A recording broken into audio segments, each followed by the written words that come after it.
Hello everyone, welcome to my channel. और बताइए कैसे हैं आप सब। तो चलिए आज एक स्टोरी आपके साथ शेयर करते हैं। एक गर्ल की septum piercing story after marriage के उनकी जेठानी ने कैसे उनकी सेप्टम पियर्सिंग की। और आई थिंक इतना, अगर ये स्टोरी रियल है ना, देखिए मैं नहीं जानती हूँ कि रियल है, बट निकिता अरोरा की ये स्टोरी है। उन्होंने मेरे साथ शेयर की और एक रिक्वेस्ट की कि आप प्लीज ये वाली स्टोरी शेयर कीजिए।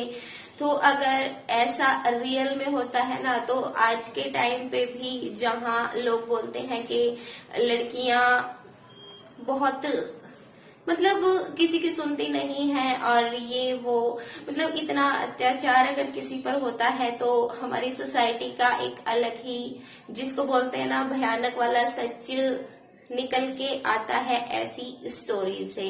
तो चलिए वीडियो को ज्यादा लंबा नहीं करते हैं, स्टार्ट करते हैं और आपको सुनाते हैं निकिता की स्टोरी के उनके साथ एक्चुअली हुआ क्या और उनकी जेठानी ने कैसे उनके साथ क्या किया। स्टोरी बहुत ही इमोशनल होने वाली है, तो चलिए शुरू करते हैं।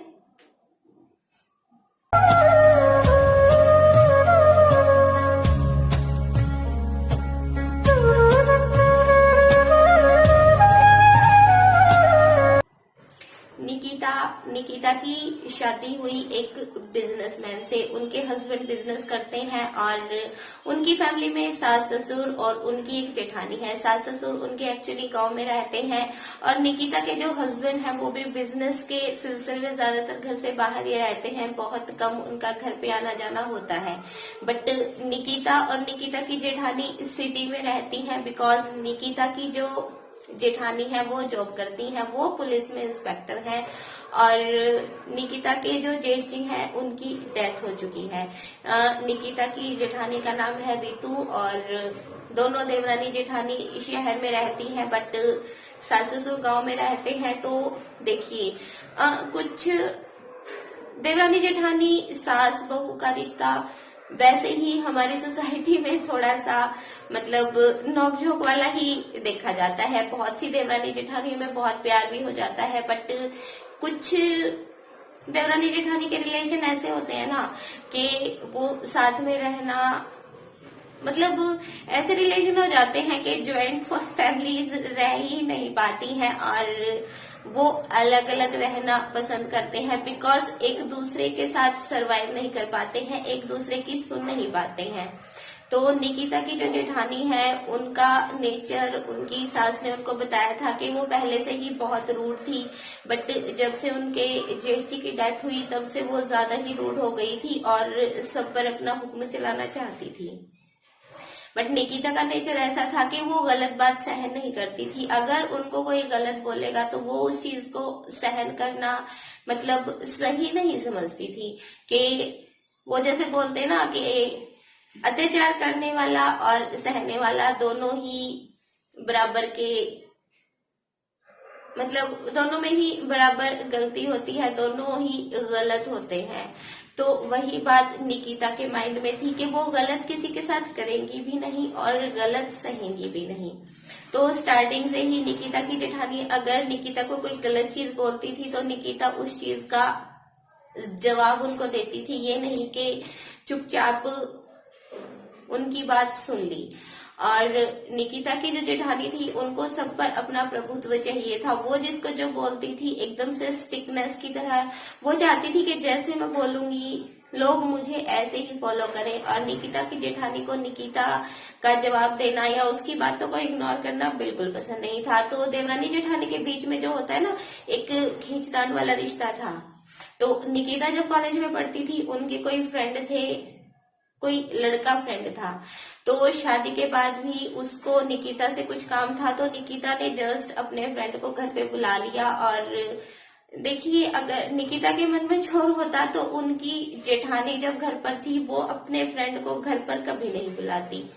तो निकिता ने अपने फ्रेंड को घर पे बुलाया और उसको चाय वाय बना के दी। वो चीज उसकी जेठानी को अखर गई कि इसने कैसे अपने शादी से पहले के फ्रेंड को घर पे बुलाना, घर पे बुलाने की हिम्मत की है।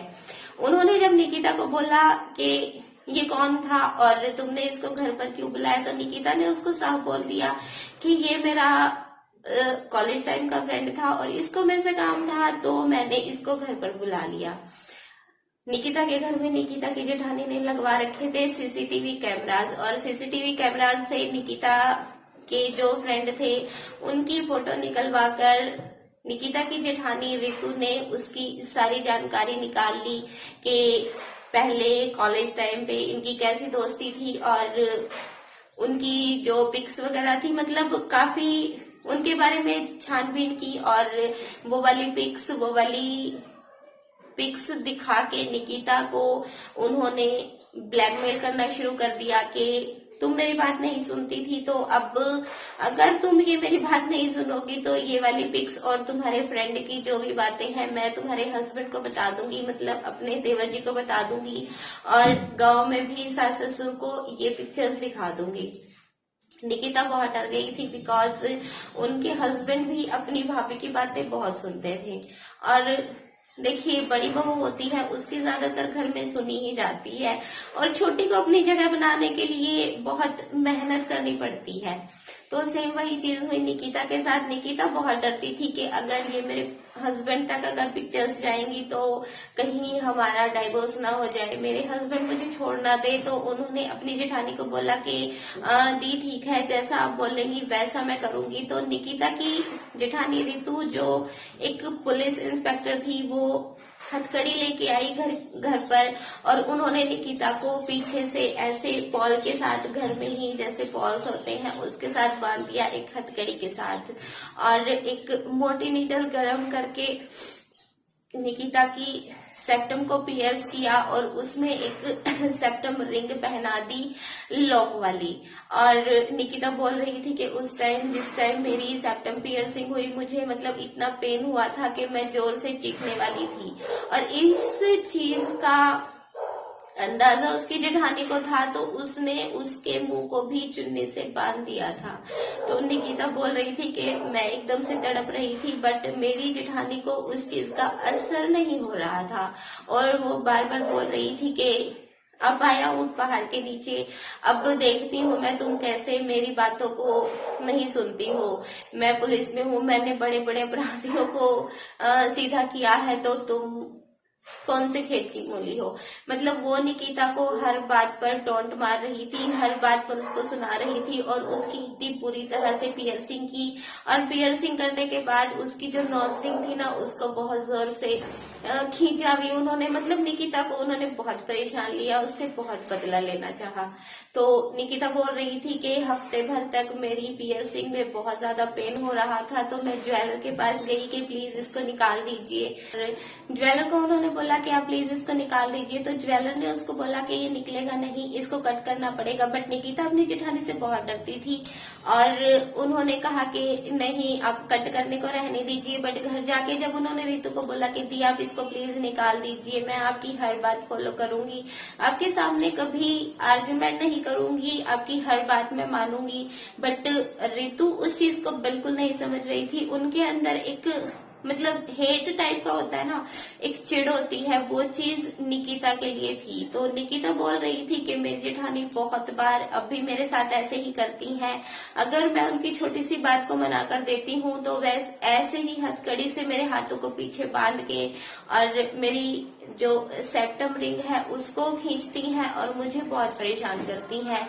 और उन्होंने मुझे सीधे से बोला भी है कि अगर तुम ये बात किसी को बताओगी तो मैं तुम्हारे हस्बैंड को और गांव में सबको तुम्हारी अपने बॉयफ्रेंड के साथ जो पिक्स हैं वो दिखा दूंगी और उसके बाद जो भी होगा उसकी जिम्मेवार तुम खुद होगी। तो निकिता अपने रिलेशन को मतलब खत्म नहीं करना चाहती हैं अपने हस्बैंड के साथ। इसी चक्कर में वो अपनी जेठानी का हर देखिए जुर्म ही बोलेंगे, इंस्पेक्टर हैं अलग चीज है, बट लेडीज के अंदर एक क्वालिटी होती है, एक सिंपैथी होती है, एक प्यार होता है, वो इस स्टोरी में तो कहीं नजर नहीं आता है कि रितु जैसी भी लेडीज होती है। तो ये थी निकिता की बहुत ही इमोशनल स्टोरी। आपको कैसी लगी? आपकी इसके बारे में क्या राय है? कमेंट बॉक्स में शेयर कीजिएगा और इसी के साथ मिलेंगे आपको नेक्स्ट टाइम। तब तक के लिए bye bye, take care and thank you so much for watching.